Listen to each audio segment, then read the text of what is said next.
During rivalry weekend, the highly anticipated showdown between the Dodgers and Angels delivered exactly the kind of intensity fans expect whenever these two Southern California clubs meet. From the opening innings, both teams traded big moments, timely hits, and aggressive base running, creating an exciting atmosphere that kept the crowd engaged from start to finish. As always, much of the spotlight centered on Shohei Ohtani. Every time he stepped into the batter's box or reached base, the energy inside the stadium noticeably increased. His ability to impact the game in multiple ways forced the Angels to remain alert on every pitch and every base-running opportunity. One of the most talked-about moments came after Ohtani reached first base. During the sequence around the bag, contact occurred between Ohtani and Angels first baseman Nolan Schanuel, briefly bringing play to a halt. Slow-motion replays were shown from several television angles as commentators discussed the play and whether the contact was simply part of a close baseball sequence or something that deserved a closer look. Ohtani lost his balance during the play and fell to the ground, prompting an immediate reaction from both teams. Trainers and teammates quickly checked on him while umpires monitored the situation to ensure emotions did not escalate. The incident quickly became a major topic of discussion among broadcasters and fans, with analysts offering different interpretations of what happened based on the available replay angles. Despite the tense moment, the game resumed after a brief delay, and attention shifted back to the action on the field as both clubs continued battling in another memorable chapter of the Dodgers-Angels rivalry. In a high-stakes rivalry matchup, emotions are always expected to run high. But there's a clear difference between play with intensity and making a dangerous play that puts another player's health at risk, especially when that player is Shohei Ohtani. The moment Ohtani crashed to the ground after the violent collision, the atmosphere inside the stadium changed instantly. The Dodgers dugout emptied within seconds as teammates rushed onto the field to protect their superstar. Freddie Freeman, Will Smith, Andy Pages, and several others immediately confronted the Angels players, pointing directly at Chanel while demanding that the umpires take action. At the same time, members of the Angels also charged onto the field, turning what started as one collision into a heated confrontation between both teams. Players exchanged angry words as coaches, umpires, and stadium security hurried to the scene, desperately trying to separate everyone before the situation escalated into a full-scale bench-clearing brawl. What made the incident even more alarming was a potential injury to Ohtani himself. Unlike most players, Ohtani carries one of the heaviest workloads in Major League Baseball, serving as both an elite hitter and a starting pitcher. Any significant impact to his hips, legs, or lower body could affect not only his running ability, but also the mechanics of his pitching motion for weeks, or even months. Recognizing the seriousness of the situation, the Dodgers' medical staff sprinted onto the field to examine him. As Ohtani remained on the ground clutching his hip, the entire ballpark fell silent. Thousands of fans watched anxiously, hoping the collision had not caused a serious injury. When Ohtani finally began to move, a wave of relief swept through Dodger supporters, but the anger inside the stadium only continued to grow. Loud boos echoed from every section as fans directed their frustration toward the Angels' dugout. Within minutes, slow-motion replays of the collision flooded social media. Baseball fans, analysts, and former players immediately began debating whether Chanel's actions had crossed the line from aggressive baseball into reckless and dangerous conduct. Many argued that MLB needed to send a strong message by issuing significant discipline to protect players' safety. Following an extended discussion and a full video review, the umpiring crew reached its decision. Chanel was ejected from the game, bringing his night to an abrupt end. However, even after the ejection was announced, the controversy surrounding the collision was only beginning, as the baseball world continued debating whether the punishment truly matched the severity of the incident. After reviewing the play from multiple angles, the umpiring crew concluded that Chanel's actions went beyond the boundaries of normal competition. Officials ruled that the collision was unsportsmanlike and carried a serious risk of injuring an opposing player. The decision sent a clear message that Major League Baseball would not tolerate reckless or intentionally dangerous behavior on the field. A few moments later, Ohtani slowly climbed back to his feet as the entire stadium erupted in applause.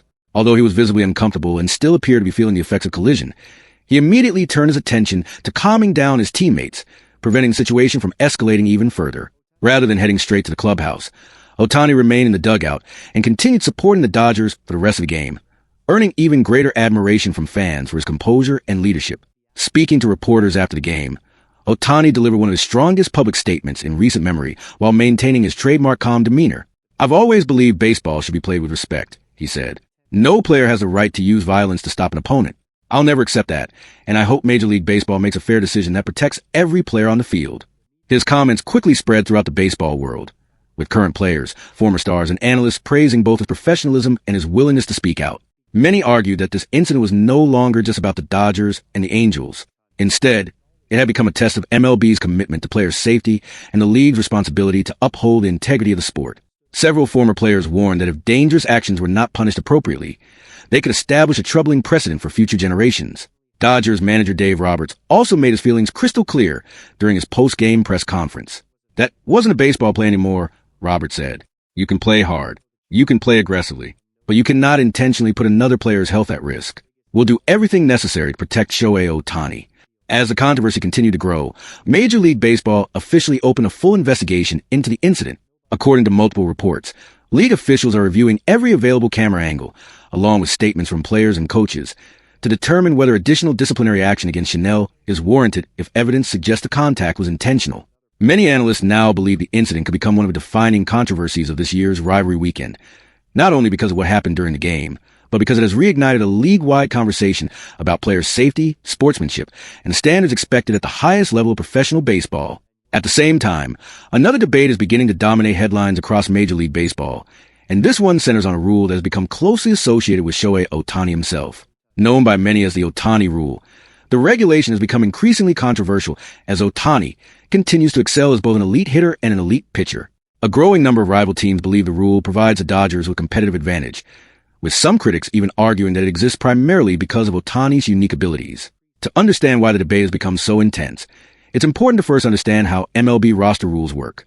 Under the current system, any player officially designated as a two-way player allows his team to carry an additional pitcher on the active roster, effectively giving that club extra flexibility, without sacrificing another position player. Every major league team faces the same challenge, finding the right balance between pitchers and position players within strict roster limits. But because Shohei Ohtani is officially classified as a two-way player, the Dodgers are able to maximize that flexibility in a way no other franchise currently can. According to ESPN, several executives around the league believe the so-called Ohtani rule gives Los Angeles a meaningful competitive advantage. Their argument isn't necessarily about Ohtani himself, but rather that the current roster rules unintentionally create an imbalance by allowing the Dodgers to carry an extra pitcher while still benefiting from one of baseball's best hitters. The report also revealed that multiple organizations are expected to submit formal proposals during the upcoming offseason aimed at modifying, or even eliminating, the current rule. For the first time since it was introduced, the future of the Ohtani rule is becoming a serious topic of discussion inside MLB. Not surprisingly, Dodgers fans have strongly rejected those criticisms. From their perspective, the rule isn't unfair at all. The real difference, they argue, is that no other organization has developed a player capable of doing what Shohei Ohtani does. In other words, the Dodgers aren't exploiting a loophole. They simply have a once-in-a-generation talent unlike anyone else in modern baseball. And that is exactly what makes this debate so complicated. Throughout MLB history, very few players have successfully handled the physical demands of being both an everyday hitter and a starting pitcher over multiple seasons. Ohtani has forced the league to confront a situation that baseball simply wasn't designed to handle. At the same time, however, the Dodgers are also dealing with a different challenge. Ohtani's recent struggles at the plate have prompted the organization to rethink how they manage his workload. Rather than asking him to carry the same burden every day, the coaching staff has begun making more aggressive adjustments to protect both his health and his long-term effectiveness. Perhaps the biggest change has come on days when Ohtani starts on the mound. Instead of keeping him in the batting order, as they have done throughout much of his career, the Dodgers have chosen to rest him offensively whenever he pitches.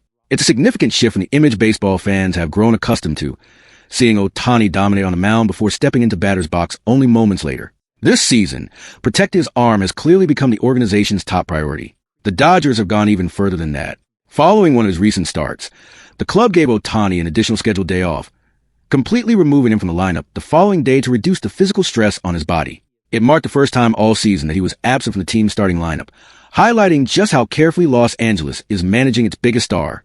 Baseball analysts believe the decision reflects more than simple injury prevention. While Ohtani continues working his way back into the demanding routine of being a full-time two-way player, he has also been battling an uncharacteristic offensive slump.